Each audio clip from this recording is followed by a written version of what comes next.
secret ways to intimidate media owners shortly after President Nixon was elected. Now, these ways to intimidate media, I'll just give you a bit of the flavor of them. Begin an official monitoring system of television stations through the FCC.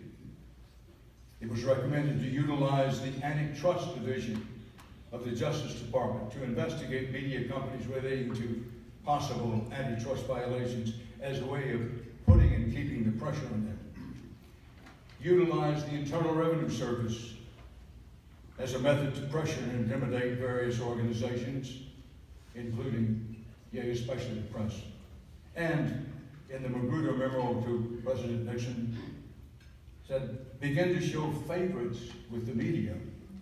Get the press to battling one another. Well, you get the flavor of that memo. Much of the public either has forgotten or never knew this history. Same, I'm sorry to say, with many journalists.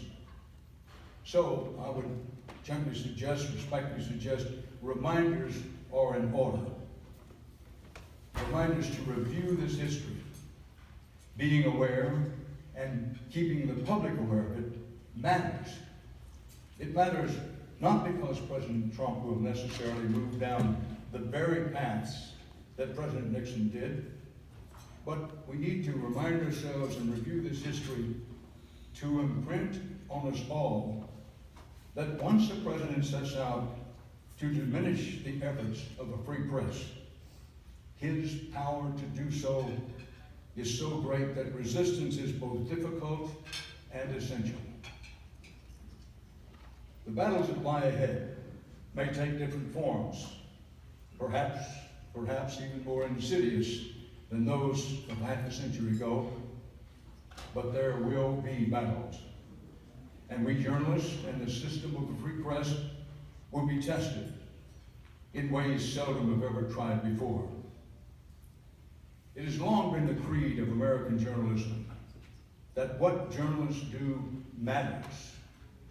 But it's important for us to constantly remind ourselves it matters only if we do it well and as if it matters.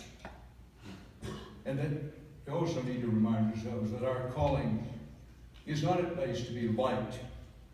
It is to make a difference for good. I don't think that it's too strong to say that the future of our country, not only journalism, but the country, depends on our dedication to that ideal and how we choose to act on that dedication. I'm at the end now, and I want to say something personal to you, if I may.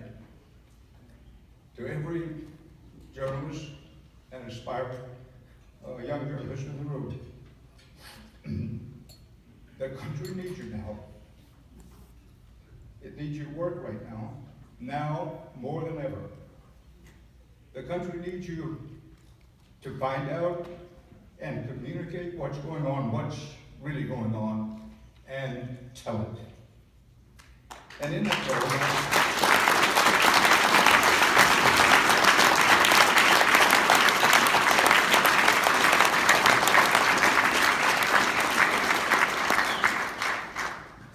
role, I suggest that you cannot and must not waver, hesitate, or cower. You must not be intimidated or get distracted. Yours, my friends, is essential, noble work. I wish you good luck, Godspeed, and thank you very much.